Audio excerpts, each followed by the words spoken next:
অনেকে জানতে চান এক্স রে এবং সিটি স্ক্যানের মধ্যে পার্থক্য কি। এই পার্থক্য জানার আগে আমরা জানি যে এক্স রে এবং সিটি স্ক্যানের মধ্যে মিল কি। এক্স রে এবং সিটি স্ক্যানের মধ্যে একটা মিল আছে, যেটা হচ্ছে এই দুটো টেস্টের ক্ষেত্রেই এক্স রে ব্যবহার করা হয়। অর্থাৎ এক্স রে যে একটি রেডিয়েশন বা এক্স রে এক ধরনের আলো বা রশ্মি, যেটা মানুষের শরীর ভেদ করে চলে যেতে পারে। তো এই এক্স রে রেডিয়েশন মানুষের শরীরের জন্য ক্ষতিকর যদি বেশি পরিমাণে শরীরে লাগে। তো এখন এক্স রে এবং সিটি স্ক্যানের মধ্যে পার্থক্য কী কী? এক্স রে এবং সিটি স্ক্যানের মধ্যে সবচেয়ে বড় পার্থক্য হচ্ছে যে এক্স রেতে আমরা একটা এক্সপোজার দিই বা একটা শট নেই, এবং ওই শটের মাধ্যমে আমরা রুগীর একটা 2D ইমেজ আমরা পাই, যেটা এক্স রে ফিল্মে আমরা দেখি যে এটা একটা 2D ইমেজ।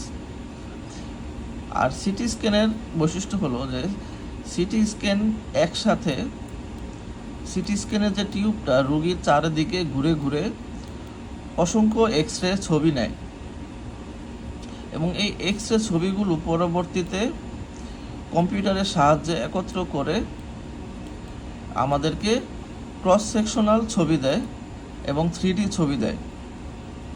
তো ওই ক্রস সেকশনাল ছবিগুলোকে আমরা আবার 3D ছবিতে পরিণত করতে পারি। তো এটা হচ্ছে সবচেয়ে বড় পার্থক্য, যে এক্স রেতে 2D ইমেজ পাই এবং সিটি স্ক্যানে আমরা 2D ইমেজের পাশাপাশি আমরা 3D ইমেজ তৈরি করতে পারি।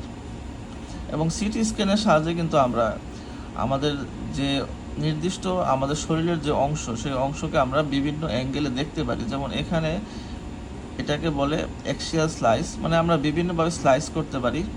যেমন এটা হচ্ছে স্যাজিটাল স্লাইস এবং এটা হচ্ছে করোনাল স্লাইস।